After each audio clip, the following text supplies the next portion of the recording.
ہوتا ہے اس وقت بچہ پڑھائی کرتا ہے، لیکن وہ کون سی کتاب سے پڑھائی کرتا ہے؟ کیا اس کے پاس کوئی کتاب موجود رہتی ہے ماں کے شکم میں؟ کیا کوئی قلم موجود رہتا ہے ماں کے شکم میں؟ کیا کوئی وہاں پر پڑھانے والا موجود ہوتا ہے؟ میرے دوستو عزیزو، ماں کے شکم میں کوئی کتاب نہیں ہوتا، ماں کے شکم میں کوئی قلم نہیں ہے، لیکن پڑھائی چالو ہے۔ ماں کے شکم میں کہیں گے کیسے پڑھائی چالو ہے؟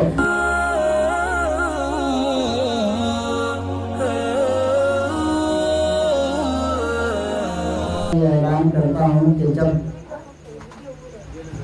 کوئی گفتگو ہو تو آپ حضرات پوری ذہن کو ادھر توجہ فرما لیں اور دنیا کو بھول جائیں، جنت کا مزہ لیں،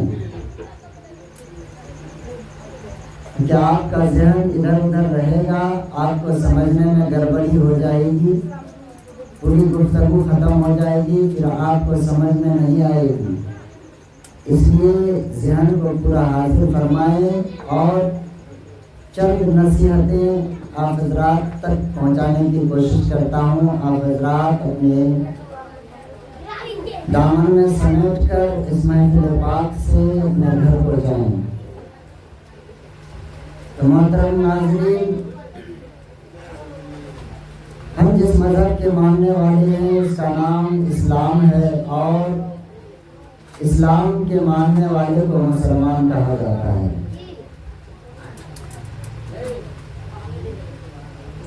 اللہ تبارک و تعالیٰ نے اپنے مقدس قرآن میں اعلان فرمایا، قُلْ إِن كُنتُمْ تُحِبُّونَ اللَّهَ فَاتَّبِعُونِي يُحْبِبْكُمُ اللَّهُ۔ عزیزان گرامی، آج ہم جو بھی نیک کام کرتے ہیں، نماز پڑھتے ہیں، روزہ رکھتے ہیں، زکوٰۃ دیتے ہیں، حج کرتے ہیں، جتنی بھی عبادتیں کرتے ہیں، سب اللہ تبارک و تعالیٰ کی رضا کی خاطر کرتے ہیں، سب اللہ تبارک و تعالیٰ کی رضا کی خاطر کرتے ہیں۔ لیکن میرے دوستو، ذرا غور کرو کہ ہم نماز پڑھتے ہیں، روزہ بھی رکھتے ہیں، زکوٰۃ بھی دیتے ہیں، حج بھی کرتے ہیں، اور نماز ہمارے اوپر اس وقت فرض ہوتا ہے جب ہم بالغ ہو جاتے ہیں، روزہ اس وقت فرض ہوتا ہے جب ہم بالغ ہو جاتے ہیں، زکوٰۃ اس وقت فرض ہوتا ہے جب ہم صاحب نصاب ہو جاتے ہیں، حج اس وقت فرض ہوتا ہے جب ہمارے پاس مال و دولت آ جاتی ہے۔ لیکن جب ہم مذہب اسلام کو مانتے ہیں اور مذہب اسلام کے ماننے والا ہم مسلمان ہیں،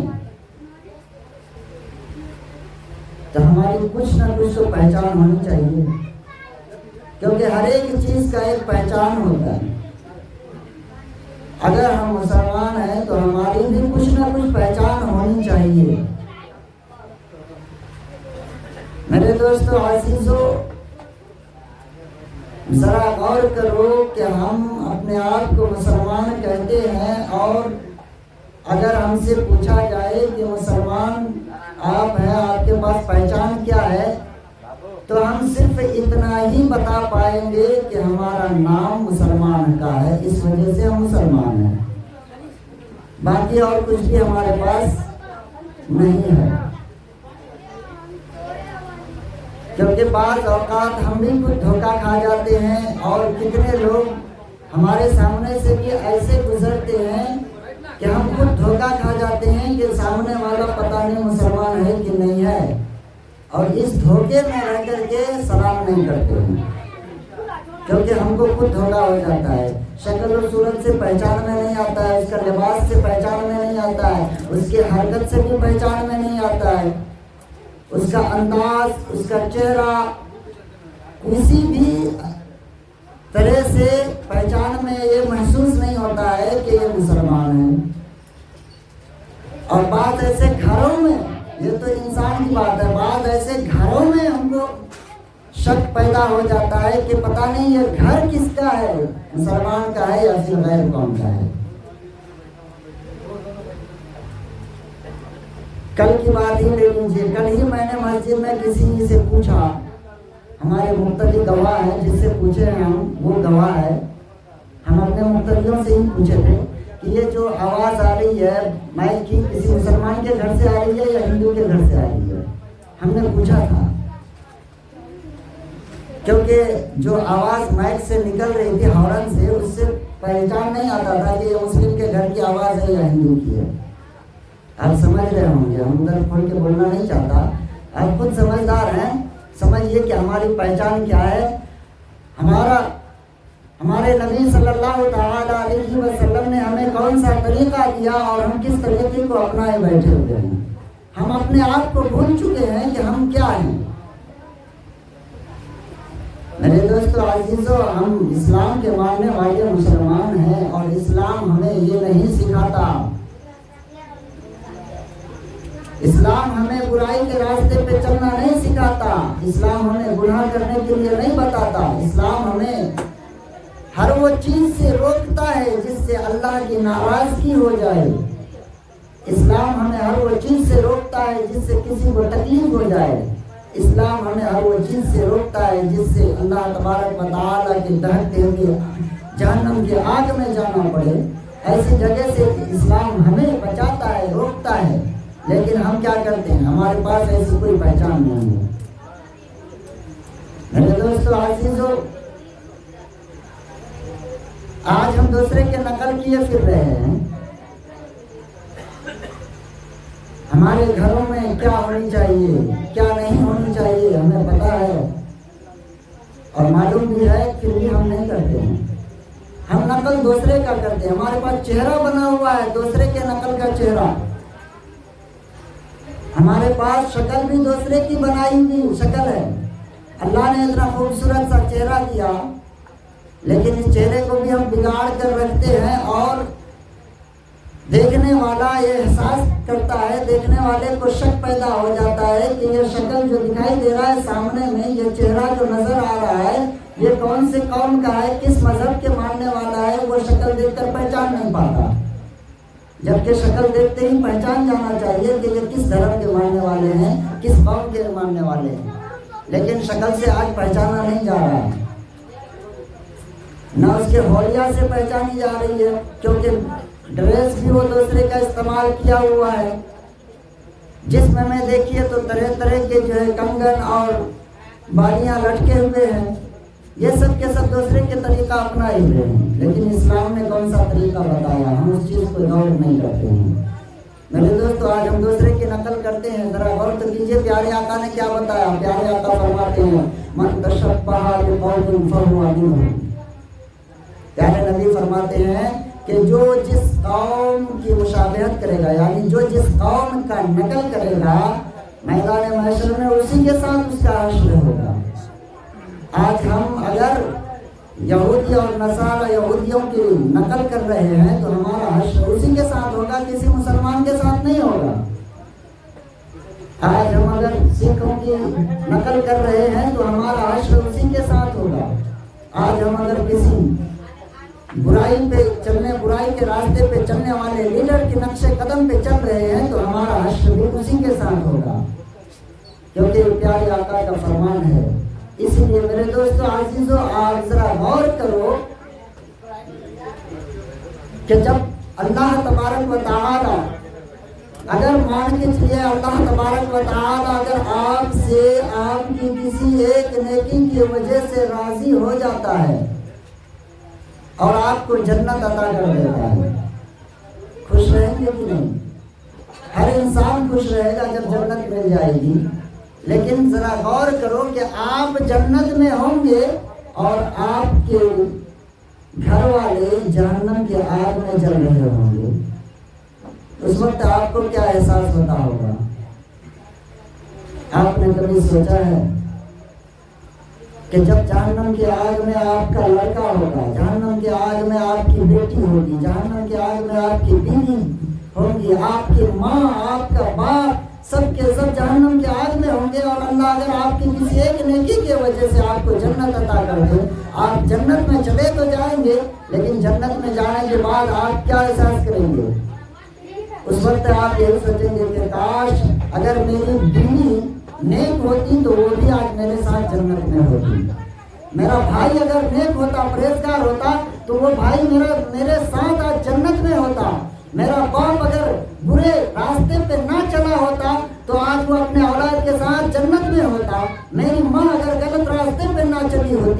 وہ بھی جنت میں میرے ساتھ ہوتی۔ میرے دوستو عزیزو، آپ یہ احساس کریں گے وہاں پر، لیکن یہاں کیوں نہیں احساس کرتے ہیں؟ دنیا میں احساس کیجئے اس چیز کو کہ جب اللہ تبارک و تعالیٰ اگر آپ کو جنت عطا کر دے، آپ کے خاندان والے کو جہنم میں ڈال دے، تو احساس وہاں کرنے کی ضرورت نہیں، احساس یہاں کیجئے، یہاں پہ اس کو بچائیے۔ اس لیے تو اللہ تبارک و تعالیٰ نے قرآن کریم میں اعلان کیا ہے، یا ایھا الذین آمنوا قوا انفسکم واہلکم نارا، کہ اے ایمان والو، اگر تم ایمان رکھتے ہو تو اپنے آپ کو اور اپنے آل و عیال کو، اپنے گھر والے کو، اپنے پریوار کو اس جہنم کے آگ سے بچاؤ۔ یہ اللہ تبارک و تعالیٰ نے فرمایا۔ اب ہم کیسے بچائیں گے اس جہنم کے آگ سے؟ کیسے بچائیں گے اپنے اولاد کو جہنم کے آگ سے؟ میرے دوستو عزیزو، اولاد کو بچانے کا ایک ہی راستہ ہے۔ پیارے آقا صلی اللہ تعالیٰ علیہ وسلم سے جب کسی صحابی نے پوچھا کہ یا رسول اللہ صلی اللہ تعالیٰ علیہ وسلم، ایک مسلمان پر جب کوئی بندہ کلمہ پڑھ کر مسلمان ہو جاتا ہے اور مسلمان ہو جانے کے بعد سب سے پہلے اس پر کون سا فرض لاگو ہوتا ہے؟ جبکہ فرائض میں سب سے بڑا فرض ہمارے اوپر نماز کا ہے۔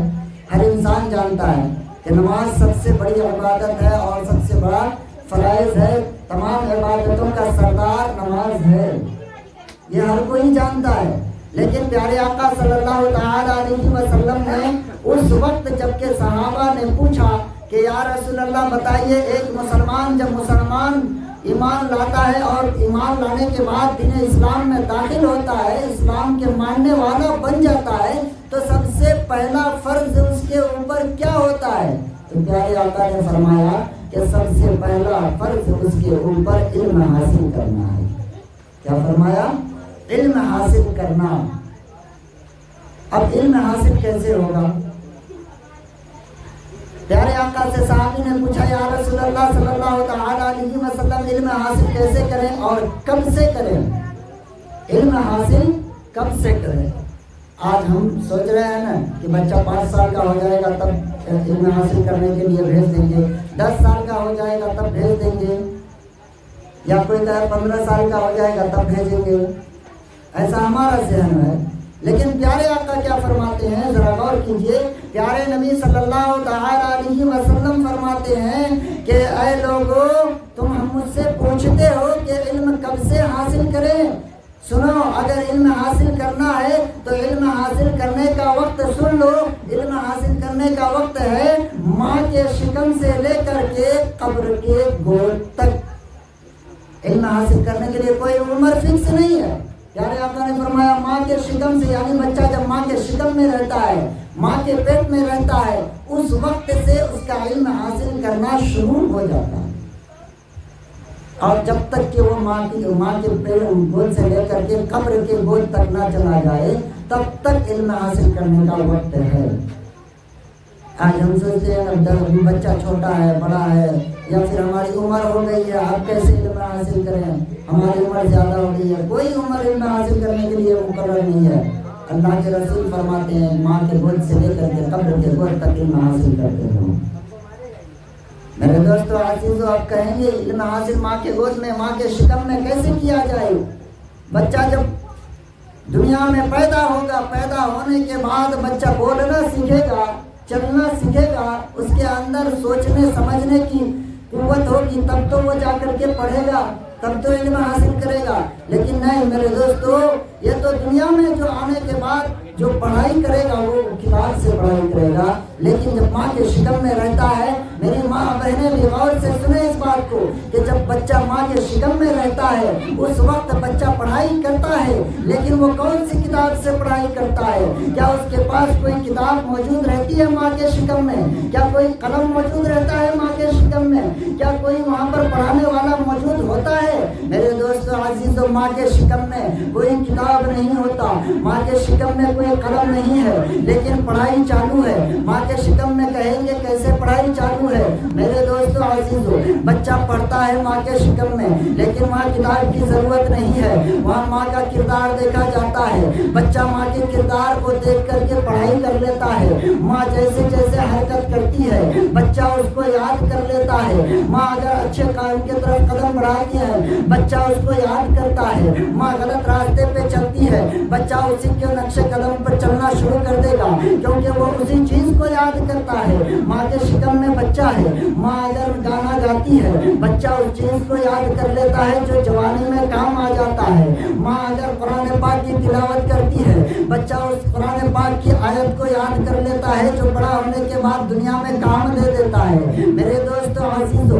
بچہ ماں اگر اپنی زبان درازی کی ہے بچہ اسی چیز کو یاد کر لیتا ہے، جیسے جیسے الفاظ زبان سے ماں نکالی ہے بچہ اس چیز کو یاد کر لیتا ہے۔ اور وہ بچہ جب ماں کے شکم میں رہ کر کے جس چیز کو پڑھائی کر لیتا ہے دنیا میں آنے کے بعد وہ اپنا رنگ دکھانا چالو کر دیتا ہے۔ پھر جیسے ہی 10 سال کا ہوتا ہے وہ وہی چیز کو استعمال کرتا ہے جو پڑھائی کیا تھا ماں کے شکم میں۔ گالی گلوچ اور مار پیٹ، لڑائی جھگڑا، یہ بری عادتیں اور جتنے بھی چیزیں انہوں نے ماں کے شکم میں سیکھا ہے وہ سب کے سب جو ہے 10 سال ہوتے ہی بچہ اپنا رنگ دکھانا چالو کر دیتا ہے۔ میرے دوستو عزیزو، یہ بچہ جیسے ہی ماں کے شکم سے دنیا میں آتا ہے باپ کے گود میں جاتا ہے تو باپ کا کردار دیکھ کر کے وہ بچہ پڑھائی کر لیتا ہے کہ باپ کا کردار کیسا ہے، باپ کی زبان کیسی ہے، باپ بولتا کیسے ہے، باپ چلتا کیسے ہے، باپ ایک دوسرے سے محبت کیسے کرتا ہے یا باپ ایک دوسرے سے نفرت کیسے کرتا ہے، باپ اپنے گھر میں امن و شانتی کا پیغام دیتا ہے یا نہیں دیتا ہے، باپ اپنے گھر والے کو درس قرآنی سکھاتا ہے یا نہیں سکھاتا ہے۔ وہ ساری چیزیں جو باپ کرتا ہے بچہ یاد کرتا ہوا چلا جاتا ہے۔ کتاب کی ضرورت نہیں پڑتی ہے، وہاں کردار کی ضرورت پڑتی ہے، اور کردار کو دیکھ کر بچہ ساری چیزوں کو یاد کرتا ہے۔ اور جب بچہ بڑا ہوتا ہے نا تب اس کے سامنے کتاب پیش کر دیا جاتا ہے تو بچہ کو بہت بھاری اور کٹھن سا محسوس ہوتا ہے۔ بچہ سوچتا ہے یہ تو بہت کٹھن ہے، اس کو یاد کرنا بہت مشکل ہے، اس کو یاد کرنا بہت کٹھن ہے، یہ مجھ سے نہیں ہو پائے گا۔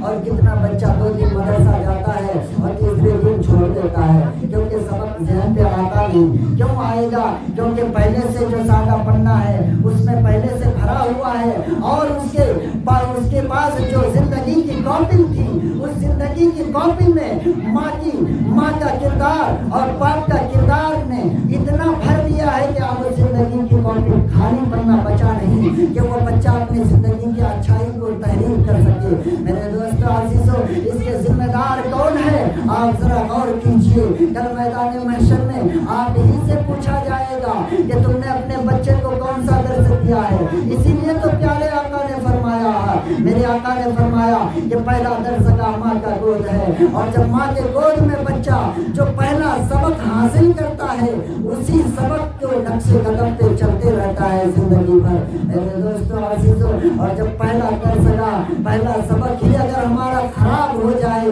پہلا درس کا ہی ہمارا بگڑ جائے تو پھر ہم آگے چل کر کے کتنوں بھی کوشش کریں، کتنوں بھی محنت کریں، پھر ہمارا بچہ بد اخلاق ہی ہوتا ہے، ہمارا بچہ بد کردار ہی ہوتا ہے، ہمارا بچہ نافرمان ہو جاتا ہے، ہمارا بچہ ماں باپ کے نافرمان، بھائی بہن سے لڑنے والا، پڑوسیوں سے جھگڑنے والا اور ایک دوسرے کو گالی گلوچ کرنے والا پیدا ہو جاتا ہے۔ کیوں ہوتا ہے؟ کیونکہ یہ ہماری غلطی کی وجہ سے ہو رہا ہے۔ میرے دوستو عزیزو، یہ شادی خانہ آبادی ہے اور 2 نفس کی ملن ہونے والی ہے، 2 روح کی ملن ہونے والی ہے، 2 زندگی آپس میں ملنے والی ہے، اور اس 2 زندگی سے نہ جانے کتنی زندگیاں پیدا ہو جائیں گی۔ اس لیے آج میں اس چیز کو بتا رہا ہوں کہ آج تک ہم نے جو غلطیاں کی ہے آج سے اس غلطیوں کو توبہ کر لیجیے، اور اپنی زندگی کو نہیں، اپنے آپ کو نہیں، کم سے کم اپنے بچے کے بارے میں سوچیے کہ آپ کا بچہ اچھے اخلاق والا پیدا ہو،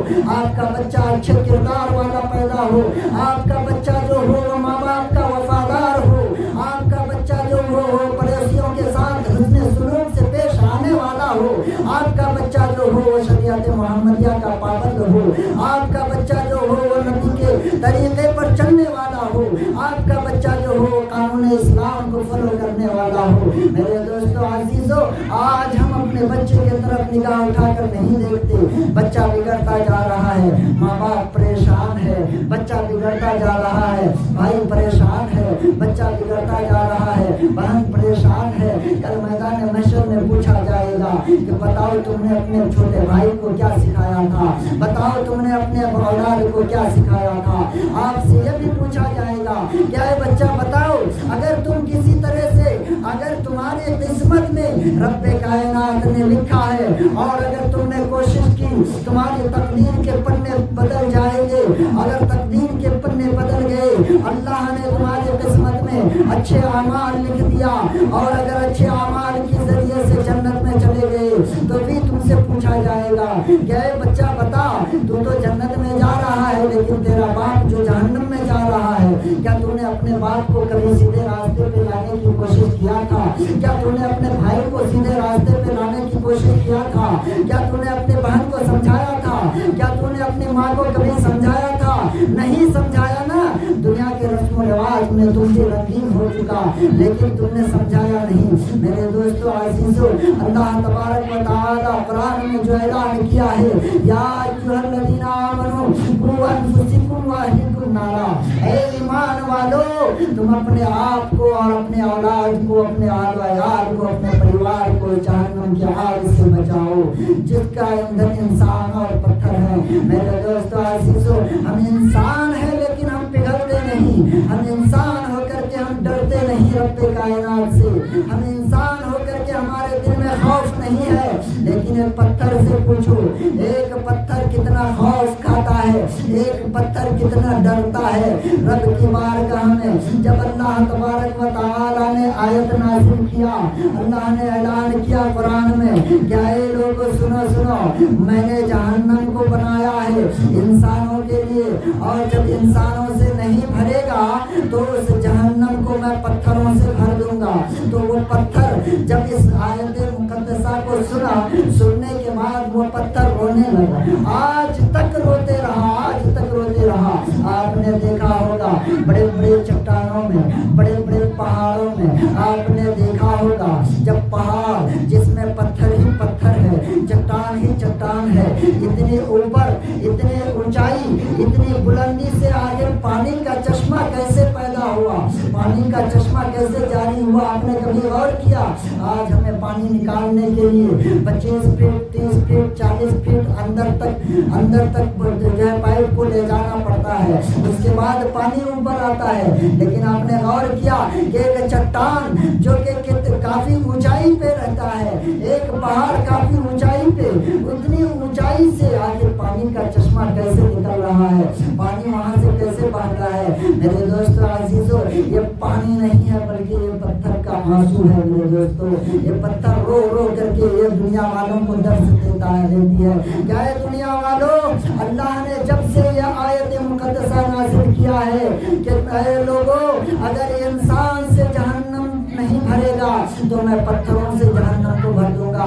تب سے ہم رو رہے ہیں اور اتنا روئے ہیں کہ کافی پہاڑوں میں, کافی چٹانوں میں آپ نے دیکھا ہوگا کہ وہ پانی کا چشمہ بند ہو چکا ہے, سوکھ چکا ہے. کارن یہی ہے کہ پتھر, وہ چٹان ہم سے یہی کہنا چاہتا ہے کہ اے لوگوں, ہم نے اتنا رویا ہے اس جہنم کے خوف سے کہ ہمارے آنکھوں میں ہمارے پاس اور آنسو نہیں بچا کے ہم روئے.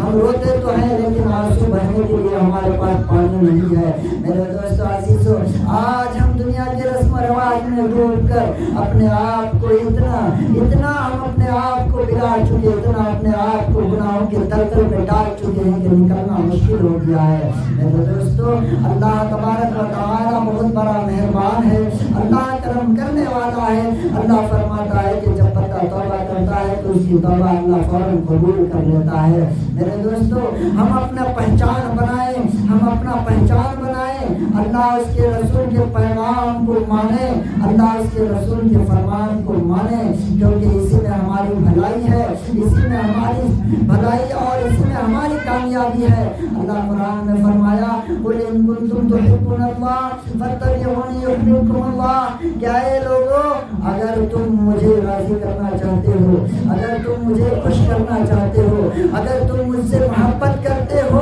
تو سنو, اللہ فرماتا ہے فاتبعونی یحببکم اللہ,